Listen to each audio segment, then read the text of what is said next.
Without much further ado, ladies and gentlemen, Michelle Gruening. It was the end of February. It's 4 a.m., and the 80-mile-an-hour winds are slamming into the side of my frozen body as I stand above 18,000 feet. There are many things in life that you can prepare for. And then there is my summit experience of Mount Kilimanjaro. It was the ultimate test of trust. But let's back up a bit, and I'll tell you how I got there. We arrived in Tanzania, and we're so excited to meet our guide company and go through our first briefing. In that briefing, we got to meet our lead guide, Abu. Now, Abu is a badass for so many reasons, a couple of which are that he has been a lead guide on Mount Kilimanjaro for almost 14 years, and he has personally summited that mountain over 150 times.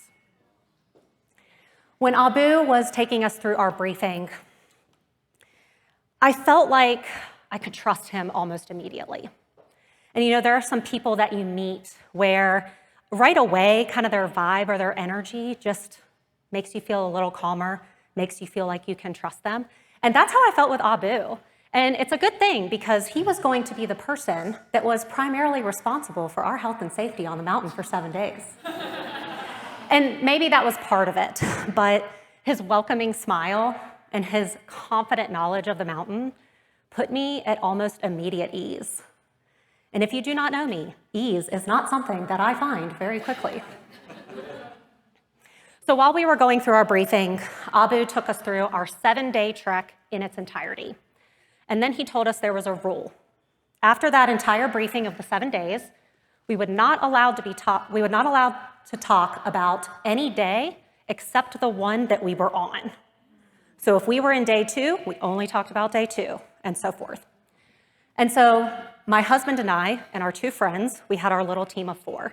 We decided to take that rule one step farther and make a pact that if any of us talked about a day that we were not on, we would call each other out. And we held ourselves accountable to that and had to get called out a few times along the way. So after our briefing, we started our trek up the mountain. And when we arrived at camp on day 2, we had a little bit of a snack and a rest before we went on our acclimation hike, which is a second hike after you spent all day hiking. And this acclimation hike is to do exactly what it says, to continue to acclimate your bodies. So it was about an hour hike. We went up a little bit higher. And when we came back, our entire crew was waiting for us.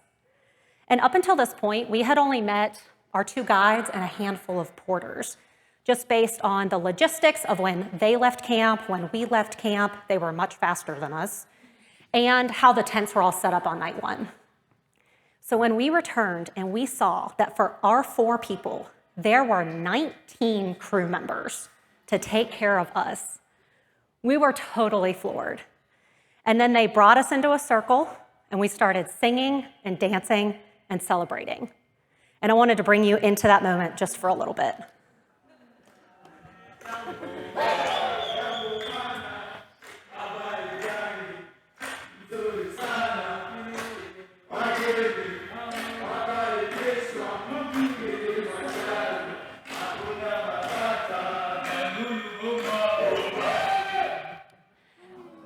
This was our team. It is really hard to get 25 people to look at a camera. So these people took care of us for a week on the mountain. And this was the first time that we got the opportunity to have this really intentional connection with these people. We were able to learn their names and see their faces and tell them why we were there. And we got to share in this really incredible moment as our little community. And as we were singing and dancing, and we could tell that they were excited too, my trust started increasing in all of them. When we took this opportunity to truly connect with people, to get to know them and to understand how much effort and time and energy they put into this too, it helped us trust them more that they wanted us to succeed as much as we did. And in moments of struggle throughout the next few days of the trek, I would often return to those Swahili lyrics of love and support and encouragement and welcome. Now on day 3, we had to really start trusting the process. Because on days 1 and 2, camp was always at a higher elevation than when we started. Right? But when we started on day 3, this was the first day that we were going to be doing something called hiking high and sleeping low. So we would hike to a higher elevation, have lunch, and then we would climb back down to camp for that night, almost the same amount of elevation. And while I knew it was part of the plan, I was trusting the process, but I was still wondering, the goal is to reach the summit, and the summit is up. So why are we continuing to go down? And a lot of times when we are working towards a big goal, it doesn't have to be literally climbing a mountain, but we can reach a point in our progress where we realize, wait a minute, am I even on the right metaphorical mountain? Do I need to stop and take a minute and figure out where I'm at? Maybe I need to turn around. Maybe I need to go a different direction. And whenever that happens, it can feel like all of the progress that you made up until that point was a waste of time. It can feel like all of the time and energy and effort you put to get to that point where you eventually turned around was negated. But I promise you it wasn't, because like us, every time we hiked high, we got to challenge our bodies and our lungs. And then when we climbed back down to sleep low, we let our bodies and our lungs recover and rest. And like whenever you're working towards your big goals, all of that progress that you made is still valid and is still important and made you stronger so that you can ultimately reach your goal. And for us, our goal was to reach the summit. And if we had acclimated bodies, there was a much higher chance that we were going to reach our goal. And about 80% of climbers who attempt Mount Kilimanjaro will reach the summit. And we were determined to be in that 80%. So we kept hiking high and sleeping low and trusting in the process. Now, when we arrived to camp on day 4, there was quite a storm system that was forming on the summit, which you can see in this picture. And when we were at camp, the wind was going crazy. So much so that when we walked between tents, we had to kind of bend over so that we weren't pushed to the side. While we were sitting in our mess tent, the wind was so aggressive that it blew one of the poles loose inside to put us at risk of impalement. And we created a buddy system for our private toilet tent, which was like a tall, skinny tent, so that when one person used said toilet, another person was on the outside holding it in place so that we had some semblance of privacy while we were going to the restroom. Now, after we were done fighting with the winds, we decided it was time to go to sleep. And I don't know how many of you have ever tried to sleep in a tent when it's windy, but it is one of the loudest environments you can be in. And so while I'm laying there trying to go to sleep, I hear a huge rip. And a rip of fabric is one of the last sounds you want to hear when you're sleeping in a tent on the side of a mountain. So I'm looking above me and I can see that there's fabric flapping around in the wind. So I get up and get out of the tent. My husband comes along with me. We get to the back of the tent and we realize that the rain fly has ripped, but the tent itself is still intact. And then a few things happened all at once. While we recognized that it was just the rain fly, tent was fine, I noticed that a stake was missing out of the corner of the tent. And then a huge gust of wind pummeled into us, took our tent, and just flipped it over, completely upside down. And we forgot to zip the front, which was a total rookie move. I fully own that. And so while we are flailing about, we're shouting for Abu and our porters to come and help us, which they do. They determine there's no way this tent is going back up in these conditions. So they collapse it, put some rocks on top of it so that it doesn't flow off the mountain in the middle of the night, gather all of our things, and then tell my husband and I, you're bunking with your 2 friends tonight. So somehow we fit 4 sleeping bags, 4 90-liter duffel bags, 4 day packs, and our 4 bodies in one tent for the night. We did not sleep. But it was a memorable moment of the trip. And when we got going the next day, we were going to base camp. Now, base camp is about 4,000 feet lower in elevation than the summit of Mount Kilimanjaro. The wind was only getting more aggressive. So when we arrived at base camp, we were covered in dirt and sweat and grime, like one would imagine. And if I'm being totally honest, I had a pretty bad attitude. Because at this point, we had only been talking about the day we were on, right? We were close enough to summit night that I decided I was gonna let myself start thinking about summit night. There's a fly about my face. And so the winds were only getting worse. The storm system on the summit was only gaining power. And I was starting to get a little worried. So I was having these worries. We go into our mess tent to have dinner. And Abu, he's like, it's fine. Totally unconcerned. Again, he's done this over 150 times. If I'm going to trust anyone's judgment, it's his, not my own that is based on pure assumption. And so he said, no worries, it's all gonna be fine. Sent us off to get a few hours of rest before our wake-up call at 11 p.m. So summit night arrives, and with it, only worse winds.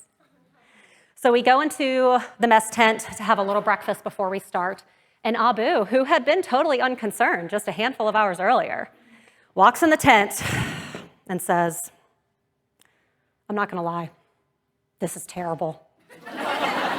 Just terrible, which is the most perfect motivational speech that you want to hear before you embark on one of the most demanding physical and mental challenges of your life.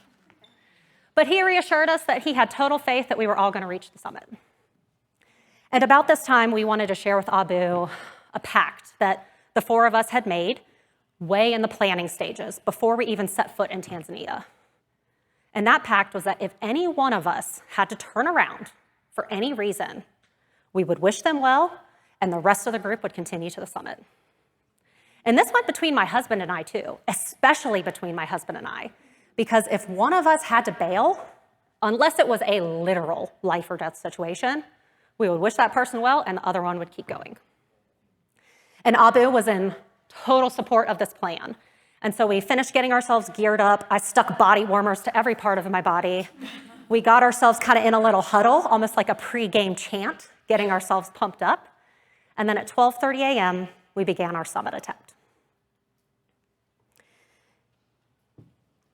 Pretty soon after we started the summit attempt, my level of trust in the process really came into play, because one of the beginning parts of the trail is essentially a flat rock face.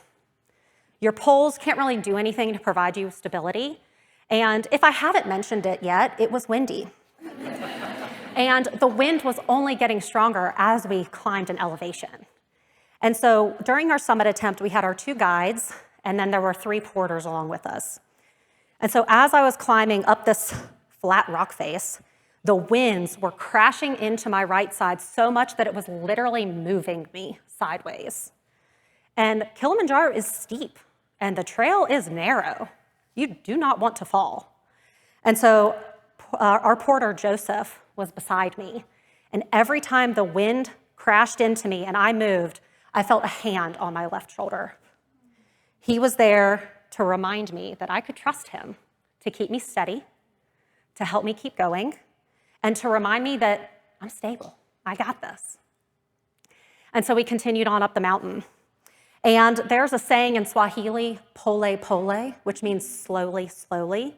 Because when you're hiking on the summit, you are literally hiking at this speed. And so as I was taking these steps, my mind was kind of wandering. It felt like we had been hiking simultaneously for no time and so much time. I found myself relying on 5 mantras.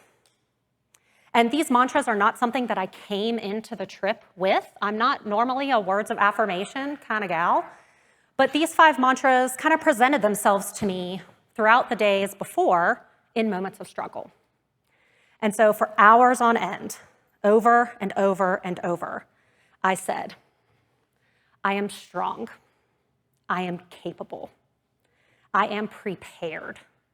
I am relentless. And I will summit. And I got them out of order, and I forgot which ones came next, but I never missed the last one. I will summit. And so over and over, I just said these words with every small step that I took, just continued pushing towards the top. And so we're above 18,000 feet or so at this point, and Abu pulls us off the side of the trail for our first break. I'm not sure how much of this you can really see, but those are not designs on our gear. Those are the beginnings of layers of ice that are forming on us. Because at this point, not only was it windy, it was sleeting and icy rain, or whichever one it was, I don't know what the difference is. It was snowing, and it was plummeting in temperature the higher that we got. And so Abu pulls us off the trail and sits us down on a frozen rock, and then he hands me a mug of ginger tea and a frozen muffin. And I'm looking at these things like, the hell am I supposed to do with these? Like, I have on these mittens that are so huge, it removes all dexterity. I have a balaclava on up over my nose that I cannot even pull down to enjoy my frozen treat. And my muscles are tightening with every moment that we stay seated. And I'm wondering, what are we doing? Why are we stopping when we still have hours to go and the weather is getting worse? I was not trusting in the process, one could say. And so it was about this time that someone asked Abu how long we had been climbing. And I was not the one to ask this because I did not want to know. I thought that we were only going to have been climbing for 2 to 3 hours. And so when he said, we've been climbing for over 5 hours, we only have a couple to go, my mouth would have fallen open if it were not frozen. And then I had a brief moment of panic. Had I just blacked out for 3 hours? Was the altitude starting to affect me? Was something wrong? And I allowed myself this panic spiral for just a few minutes before I realized that no, nothing was wrong. I had just come out of a deep flow state. And if you're unfamiliar with flow state, it's like being in the zone where you are doing something that is both interesting and challenging, and you get so locked in that you can lose track of all time and space. And for me, with those consistent slow steps and those 5 mantras, I created such a powerful mental environment for myself that it didn't matter that the physical environment was continuing to get worse weather as the days went on. And I created this opportunity for me to be strong in my mind, which made me strong in my body. And so we continued for a couple of hours after this point, where we arrived to Stella Point. Now, in terms of elevation, Stella Point is about less than 500 feet below Uhuru Peak, which is the summit of Mount Kilimanjaro. And up until this point, I didn't really have any major doubts that I was going to make it. Yeah, it was hard, and yeah, I had some moments of struggle, but I didn't really doubt that I was going to make it to the top. Until we reached Stella Point, and Abu once again sat us down on a frozen rock, and the self-doubt flooded in. At this point, the effects of dehydration were kicking in because all of our water had frozen. My hand warmers were fading, and I had a persistent cramp in my right hamstring that just lit up every time I took a step. And it was at this point that I didn't know if I could trust my mind and my body to go any farther than it already had. And so I was sitting here in this moment of doubt, and I had to remind myself that I didn't go that far to only go that far.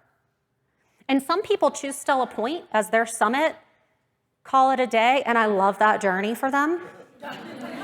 But that was not going to be me. And so I had 2 choices. I could choose to let self-doubt win, call it a day, go back down, or I could get up and I could move forward. And I chose forward. And I'll be totally honest, 2 reasons why I chose forward were my pride and my ego. Because I had been talking about this trip for a year. I had been planning for and training for and spending money for this trip for a year. I told everyone I knew, and plenty of people I didn't know, that I was climbing Mount Kilimanjaro. There was no way I was returning home not having stood on the top of that mountain. because I had something to prove. And yes, I wanted to prove it to other people that I could do it. But more importantly, I wanted to prove it to myself. I wanted to prove to myself that I could pour every ounce of effort and energy and focus and time and intention behind a goal of mine and reach it. And so my pride and my ego played a major part in helping me choose forward. So when Abu came over, he could probably see the little self-doubt on my face. He said, "Michelle, are you feeling good enough to make it to Uhuru Peak?" I put on my best fake smile and I said, "Yep, let's do this." And forward we went. About an hour later, we reached the summit of Mount Kilimanjaro. The top. Oh, thank you. We reached the summit of Mount Kilimanjaro, the tallest freestanding mountain in the world, at 19,341 feet. Our entire group made it. And while I was in the planning phases of this trip, I've seen a lot of people's summit pictures with bright blue skies, with clear views of the crater and the ash pit and the glaciers and the curvature of the earth. These people weren't even wearing hats or gloves. And I knew that our summit experience was going to be singular. I knew better than to have my expectations set for perfect weather. And when we reached the top of the summit, we were greeted with a wall of fog. We could maybe see 50 or 60 feet ahead of us. We were all covered in a layer of ice. Our headlamps were frozen to our heads. Our poles had a literal inch-thick cylinder of ice around them. When we did a group hug at the top, we crunched. So when I tell this story to people, a lot of people will say, "Aren't you upset that you couldn't see anything?" Why would I be upset at something that did not happen? I went to the summit of Mount Kilimanjaro. The goal was not to summit in perfect conditions. The goal was to summit. And we did that. Our experience was singular and empowering and incredible and ours. And so no, I'm not upset. About 15 minutes after we got to the top, we had taken our plenty of pictures. We'd had our private moments of reflection and celebration. And I was standing there thinking, all right, y'all ready to leave? All of that for 15 minutes? We spent 6 days getting to this moment. And 15 minutes later, we were like, all right, let's roll. And you could think that all of that work for just 15 minutes. But thankfully, we had the plan in place where we only focused on the day that we were in.